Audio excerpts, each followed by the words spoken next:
أعوذ بالله من الشيطان الرجيم بسم الله الرحمن الرحيم ألف لام را تلك آيات الكتاب وقرآن مبين ربما يود الذين كفروا لو كانوا مسلمين صدق اللہ العظیم۔ پارہ نمبر 14 کا آج کا درس قرآن ہے۔ اس سورت کا نام سورۃ الحجر ہے۔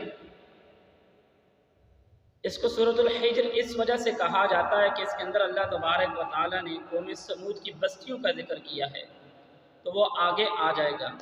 اس پارے کی ابتدا میں ربما یود الذین کفروا لو کانوا مسلمین، قیامت والے دن کافر یہ بات کہیں گے، ہائے کاش کہ ہم مسلمان ہو جاتے تو آج کے دن ہمیں یہ ذلت اور رسوائی اور یہ جہنم کا جو عذاب ہم پر ہے یہ نہ ہوتا۔ اس کے بعد آگے انا نحن نزلنا الذکر وانا له لحافظون، حفاظت قرآن کریم کا بیان ہو رہا ہے کہ اللہ تبارک و تعالیٰ فرما رہے ہیں کہ اس قرآن کی حفاظت کا جو ذمہ ہے وہ ہمارے اوپر ہے، ہم نے اس کو نازل کیا ہے اور ہم ہی اس کی حفاظت کریں گے۔ قرآن کریم کو کوئی شخص نہ بدل سکتا ہے، نہ ہی اس کو کوئی شخص مسخ کر سکتا ہے، نہ اس میں کوئی غلطی کوتاہی زبر زیر کی بھی گنجائش نہیں ہے۔ کیوں؟ یہ اللہ کا کلام ہے اور اس کا محافظ خود رب رحمان ہے۔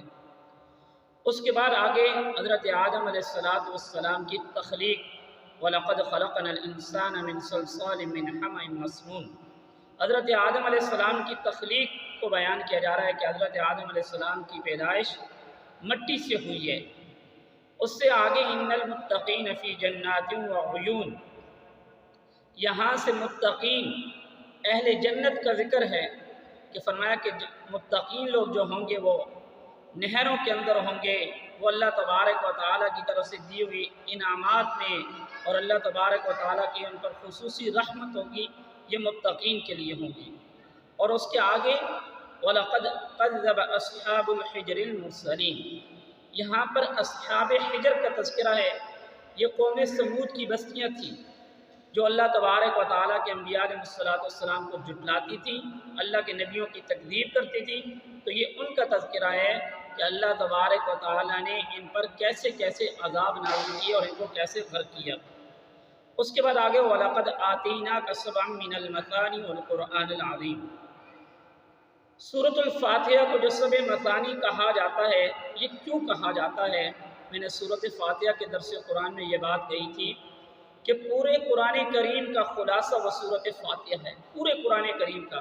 اس کے اندر ہر قسم کی چیز بیان کی گئی ہے جو پورے قرآن میں بیان کی گئی، وہ سورۃ فاتحہ کے اندر بیان کی گئی ہے۔ اس کو سبع مثانی اس لیے کہا جاتا ہے۔ اس کے بعد سورت کے آخر میں وَاعْبُدْ رَبَّكَ حَتَّى يَأْتِيَكَ الْيَقِينُ، کہ اپنے رب کی عبادت کرو، پوری زندگی اللہ کی عبادت کرو، جب تک تم زندہ ہو تو تم اللہ تبارک و تعالیٰ کی عبادت کرو، اللہ اپنے محبوب سے فرما رہے ہیں۔ اور موت کے بعد جو حدیث میں آتا ہے کہ انبیاء علیہ السلام قبروں کے اندر نماز روزہ وغیرہ کریں گے، وہ محض تلذذ کے لیے ہوگا، اس کا ثواب وغیرہ نہیں، بلکہ دنیا کے اندر تو جو عبادت ہوگی اس پر ثواب ملے گا۔ اس کے بعد آگے سورۃ النخل ہے۔ نخل کو نخل اس وجہ سے کہا جاتا ہے، نخل کا معنی ہے شہد کی مکھی، اور اس میں دو چیزیں سورۃ النخل کے اندر بیان کی گئی ہیں۔ مکی صورتوں میں اکثر یہی چیزیں بیان ہوتی ہیں، ایک اللہ تبارک و تعالیٰ کی وحدانیت کو، اور دوسرا اللہ تبارک و تعالیٰ کی دی ہوئی نعمتوں کو بیان کیا جا رہا ہے۔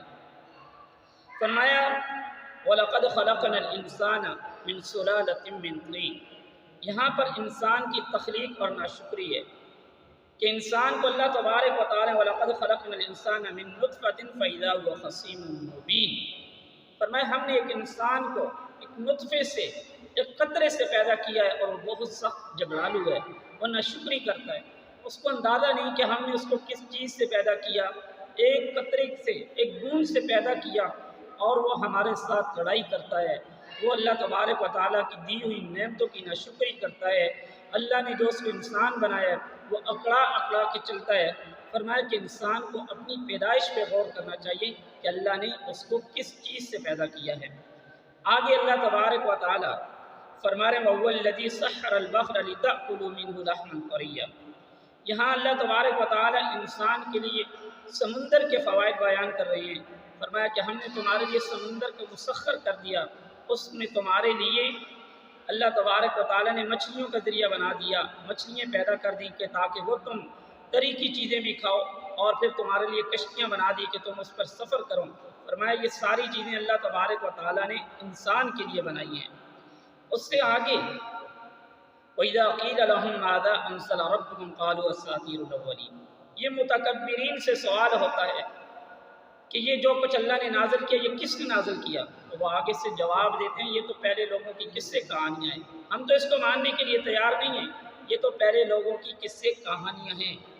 اس سے آگے متقین سے سوال ہو رہا ہے، نیک لوگوں سے، وَإِذَا قِيلَ لَهُمْ مَاذَا أَنزَلَ رَبُّكُمْ۔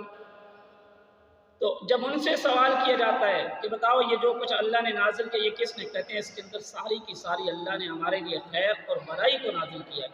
یہ متقین کی صفات ہے کہ ان کو جو کچھ بھی دیا جاتا ہے وہ کہتے ہیں یہ اللہ تبارک و تعالیٰ کی طرف سے دی ہوئی ہم پر نعمت ہے۔ اس کے بعد مشرکین کی حالت کو بیان کیا جا رہا ہے، وَإِذَا بُشِّرَ أَحَدٌ بِالْأُنثَىٰ ظَلَّ وَجْهُهُ مُسْوَدًّا وَهُوَ كَظِيمٌ، کہ جب ہم ان کو کوئی بچی عطا کرتے ہیں تو وہ اس پر سخت ناگوار گزرتی ہے کہ اللہ نے تو ہمیں بچہ دینا تھا، یہ بچی ہمارے ہاں کیوں پیدا ہوگی۔ یہ آج بھی ہمارے معاشرے میں جو بچیوں پر تیور چڑھائے جاتے ہیں کہ میرے گھر میں بچی پیدا کیوں ہوگی، یاد رکھ لو یہ مشرکین مکہ کی علامات تھی۔ مشرکین مکہ میں یہ باتیں پائی جاتی تھیں کہ ان کے ہاں اگر بچی پیدا ہو جائے تو وہ اس پر ناگوار ہوتی تھی، اس پر ناراض ہوتے تھے۔ آج اگر مسلمان اس چیز کو برا منا رہے ہیں تو اس پہ اللہ کے ہاں توبہ طائب ہونا چاہیے۔ بچی اللہ کی رحمت ہے، نہ کہ زحمت بن کر آپ کے گھر میں آئی ہے۔ اس کے بعد آگے وَإِنَّ لَكُمْ فِي الْأَنْعَامِ لَعِبْرَةً نُسْقِيكُم مِّمَّا فِي بُطُونِهَا مِن بَيْنِ فَرْثٍ وَدَمٍ لَبَنًا خَالِصًا۔ یہاں پر اللہ تبارک و تعالیٰ کی ذات اپنی انعامات خداوندی کو بیان کریں۔ فرمایا تمہارے لیے چوپاؤں میں عبرت ہے، اے مسلمان عبرت حاصل کر۔ اللہ تبارک و تعالیٰ کیسے مثال سے سمجھا رہے ہیں، غور سے سنو۔ فرمایا کہ جن جانوروں کا تم دودھ پیتے ہو گوبر سے ہو کر اس کو ایسے راستے سے اللہ تبارک و تعالیٰ کی ذات لے کر آتی ہے تو وہ گوبر کے ساتھ نہیں ٹچ ہوتا، اور نہ ہی اس دودھ کے اندر سے اس کی بدبو آتی ہے۔ یہ ہے اللہ تبارک و تعالیٰ کی ذات اور اللہ تبارک و تعالیٰ کی وحدانیت۔ کہا کہ جس کا تم دودھ پیتے ہو کیا کبھی تمہیں اس دودھ سے بدبو آئی ہے؟ جس راستوں سے ہو کر آتا اللہ اس گوبر سے لیس سے بالکل درمیان سے لے کر نیچے آتا ہے، لیکن اس کے اندر سے کبھی بو نہیں آئی ہے۔ یہ ہے اللہ تبارک و تعالیٰ کی طاقت۔ اس کے آگے وَيَوْمَ نَبْعَثُ فِي كُلِّ أُمَّةٍ شَهِيدًا عَلَيْهِمْ مِنْ أَنفُسِهِمْ۔ یہاں پر انسان کے اعمال ہیں کہ ہر امت کو اللہ تبارک و تعالیٰ کی ذات کل قیامت والے دن پیش کریں گے اور یہ اس پر گواہی دیں گے۔ گواہی کیا ہوگی کہ الہ العالمین ہم نے اپنی کتاب میں پڑھا تھا کہ ان کے پاس انبیاء علیہ السلام تشریف لائے تھے۔ اس کے آگے اللہ تبارک و تعالیٰ نے ان اللہ یأمر بالعدل والاحسان وایتاء ذی القربى وینہی عن الفحشاء والمنکر۔ سب سے قرآن کریم کی جامع ترین آیت یہ آیت ہے کہ جس کے اندر اللہ تبارک و تعالیٰ نے 6 چیزوں کو بیان کیا۔ فرمایا پہلی چیز عدل کرنا، احسان کرنا اور اپنے عزیز و اقارب کے ساتھ اچھے تعلقات رکھنا ہے، اور 3 چیزوں سے منع کر دیا۔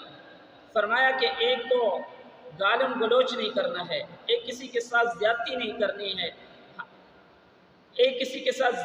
کرنی ہے، بلکہ ان کے ساتھ اچھا معاملہ کرنا ہے، اور فحش گفتگو نہیں کرنی ہے۔ اس سے بھی اللہ تبارک و تعالیٰ کی ذات نے منع فرمایا ہے۔ اس سے آگے من کفر باللہ من بعد ایمانہ الا من اکرہ۔ اسلام کے اندر سب سے پہلے شہید ہونے والوں لوگوں کا تذکرہ ہے۔ فرمایا اسلام میں سب سے پہلے جو شہید ہوئے وہ حضرت عمار، حضرت یاسر اور حضرت سمیہ۔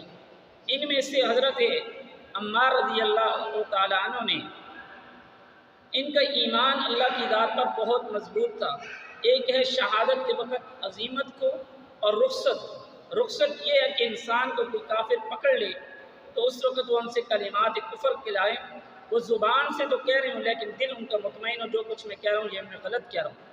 تو حضرت سمیہ رضی اللہ تعالیٰ عنہ اور حضرت حضرت یاسر رضی اللہ تعالیٰ عنہ کو جب کافروں نے پکڑ لیا تو انہوں نے انکار کر دیا کہ ہم یہ بات کلمات کفر کہنے کے لیے تیار نہیں ہیں۔ انہوں نے رخصت کے بجائے عزیمت پر عمل کرتے ہوئے جام شہادت نوش کیا۔ اسلام کے اندر سب سے پہلے جو شہید ہیں وہ یہ دو ہیں، حضرت یاسر اور حضرت سمیہ رضی اللہ تعالی عنہ۔ اس کے بعد آخر میں امام الموحدین پر دنیا اور آخرت کی نعمتیں، ان ابراہیم کان امۃ قانتا للہ حنیفا، اللہ نے حضرت ابراہیم علیہ السلام کو موحدین، ساری زندگی اللہ تبارک و تعالیٰ کی طرف دعوت و تبلیغ کرنے والا، ساری زندگی لوگوں کو بت پرستی سے اللہ کی طرف بلانے والا، اللہ نے ان پر دنیا میں ان کو پیشوا، رہبر اور رہنما بنایا، اور دنیاوی نعمتوں میں اللہ تبارک و تعالیٰ نے ان کی اولاد میں، اللہ تبارک و تعالیٰ کی ذات نے ان کے ایک بیٹے حضرت اسحاق علیہ السلام کی اولاد میں اللہ تبارک و تعالیٰ نے 4000 انبیاء کو پیدا کیا، اور حضرت اسماعیل علیہ السلام کی اولاد میں اللہ نے آخری نبی خاتم النبیین حضرت محمد الرسول اللہ صلی اللہ علیہ وآلہ وسلم کو پیدا کیا۔ کتنا بڑا مقام اور مرتبہ تھا۔ اور اس صورت کے آخر میں اللہ تبارک و تعالیٰ دعوت و تبلیغ کا کام کرنے کا طریقہ بتا رہے ہیں، فرما رہے ہیں ادعو الی سبیل ربک بالحکمت والموعظۃ الحسنہ۔ فرمایا کہ دعوت و تبلیغ کرنے کے 3 طریقے ہیں۔ پہلا طریقہ دلیل سے بات کرنے کا ہے، دوسرا فضائل اور ترغیب دینے کا ہے، تیسرا امت کے ایمان کو، اعمال کو بچانے کا ہے۔ بلکہ میں کہتا ہوں 2 طریقے ہیں۔ پہلا طریقہ امت کو امت کا ایمان اعمال پر لانا ہے، اور دوسرا امت کے ایمان اور اعمال کو بچانے کا ہے۔ اللہ تبارک و تعالیٰ کی ذات مجھے اور آپ کو، ہم سب کو ان باتوں پر عمل کی توفیق عطا فرمائے۔ وآخر دعوانا الحمدللہ رب العالمین۔